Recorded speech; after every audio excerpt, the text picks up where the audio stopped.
बिस्मिल्लाहिर्रहमानिर्रहीम अस्सलाम वालेकुम वरहमतुल्लाहि वबरकातुहू। नाज़रीन, अमजद हसैन बुखारी हाज़िर खिदमत है। इस्लाम कबूल कीजिए। आज फिर एक मरतबा मैं सियासी मौज़ूआत लेके आपकी खिदमत में हाज़िर हुआ हूँ। नाज़रीन, इस वक्त मुल्क की सियासत जो है एक बार फिर गैर यकीनी का शिकार है। हुकूमती सतह पे भी गैर यकीनी को फ़रोग़ दिया जा रहा है।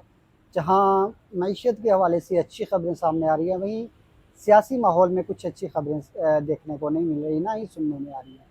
वज़ीर-ए-आज़म शहबाज़ शरीफ बार-बार कह रहे हैं कि वो 14 अगस्त को असम्बलियाँ तहलील कर देंगे और निगरान सेटअप आ जाएगा और इलेक्शन कमीशन की ज़िम्मेदारी है कि वो कब इंतखाबात करवाता है। और लेकिन दुबई प्लान के हवाले से भी गुफ्तगू शुनिद हो रही है। मौलाना फजलुर रहमान और हुकूमत के दरमियान लड़ाई की भी बातें सामने आ रही हैं। गवर्नर खैबर पख्तूनख्वा के हवाले से भी खबरें सामने आ रही हैं कि उनको भी जनाब एक टफ़ टाइम दिया जा रहा है, उनको हटाने की कोशिश भी आ रही है। और सदर पाकिस्तान के हवाले से भी मुख्तलिफ़ नाम सामने आ रहे हैं कि सदर पाकिस्तान नया कौन आएगा और क्या होगा। तो नाज़रीन, जो दुबई में मुलाकातें हुई हैं, तो वो किसी नतीजे पे नहीं पहुंच सकी हैं। और दुबई के बाद मौलाना जो नवाज़ शरीफ साहब हैं, वो उनकी जो पाकिस्तान वापसी भी है, वो पहले 14 अगस्त की आ रही थी बातें, लेकिन अब उनकी वापसी भी गैर मुअय्यना मुद्दत के लिए मुलतवी कर दी गई है। वो अब पाकिस्तान फ़िलहाल नहीं आ रहे। इसी तरह जो बिलावल भुट्टो ज़रदारी है, वो भी दुबई की मुलाकातों के बाद खासे परेशान हैं और नाराज़ हैं। इसलिए वो जो यहाँ से पाकिस्तान एयर फ़ोर्स के तैयारे पे गए थे और उनका जो आसफ़ा भी साथ ही, आसफ़ा पे तनकीद हुई और आसफ़ा को ये कहने लगा कि आसफ़ा जो है इस वक्त वही किरदार अदा कर रही हैं जो फ़ातिमा जिन्ना अदा कर रही थी। लेकिन बिलावल और आसफ़ा भुट्टो फ़िलहाल अमेरिका में हैं। अमेरिका में वो क्या कर रहे हैं, इस हवाले से ताहाल रावी ख़ामोश है कि उनकी अमेरिका में मौजूदगी की क्या वजूहात हैं। तो जो दूसरी बात है, वो शहबाज़ शरीफ साहब आज रोज़ तकारीर कर रहे हैं। वो ऐसा लग रहा है कि उनके पास वक्त कम है और मुकाबला सख्त है, इसलिए वो बार-बार जो है वो तकारीर मुनक्कद कर रहे हैं, कौम को एतमाद में लेने की कोशिश कर रहे हैं और अपने आप ही को मुस्तकबिल का वज़ीर-ए-आज़म देख रहे हैं। तो इसी तरह मौलाना फजलुर रहमान के हवाले से कह रहे हैं कि जी मौलाना फजलुर रहमान मुस्तकबिल के जो हैं वो सदर पाकिस्तान हैं। तो जनाब, इस वक्त जो इस्लामाबाद में खिचड़ी पक रही है, वो कुछ यूँ है कि आसफ़ अली ज़रदारी बिलावल भुट्टो ज़रदारी को वज़ीर-ए-आज़म पाकिस्तान बनाना चाहते हैं।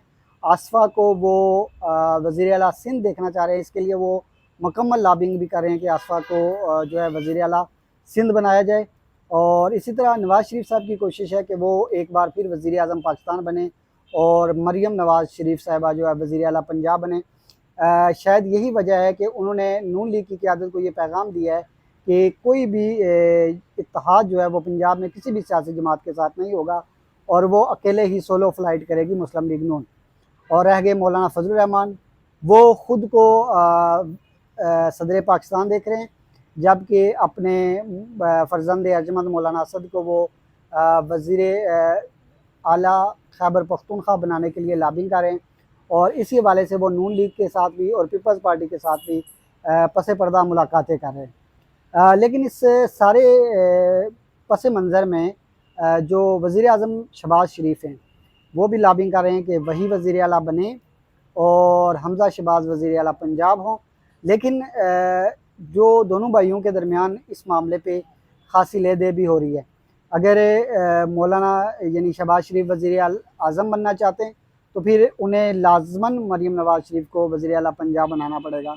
और अगर नवाज़ शरीफ साहब वज़ीर आज़म बनते, तो उन्हें जो है ना अपने भाई शहबाज़ शरीफ को पंजाब की कमान जो है उनके सुपुर्द करना पड़ेगी।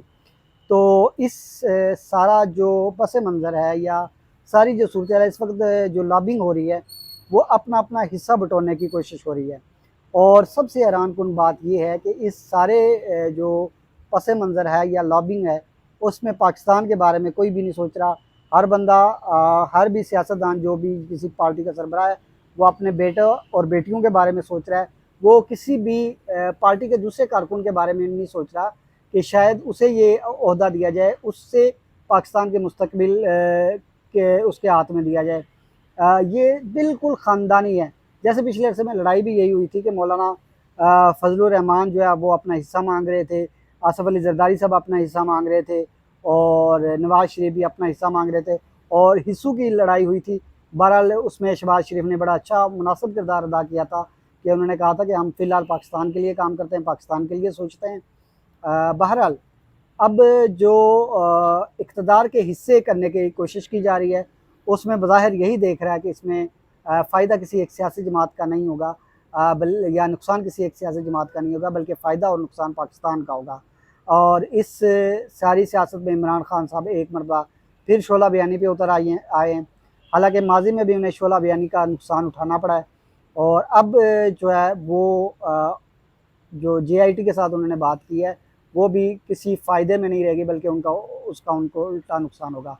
तो बहरहाल अभी तक जो लड़ाई है, इस लड़ाई के बारे में आपको बताना चाहा और उम्मीद है कि ये लड़ाई मुस्तक़बिल करीब में थम जाएगी और कोशिश ये होगी कि कोई अच्छी हुकूमत आए, बेहतर हुकूमत आए। इलेक्शन बर-वक़्त होते फ़िलहाल अभी तक वज़ीर-ए-आज़म की यकीन दहानी के बावजूद मुझे होते दिखाई नहीं दे रहे। मुझे दीजिए इजाज़त, मुलाकात होगी अगले व्लॉग में। अपना रखिएगा ख़्याल। अल्लाह हाफ़िज़।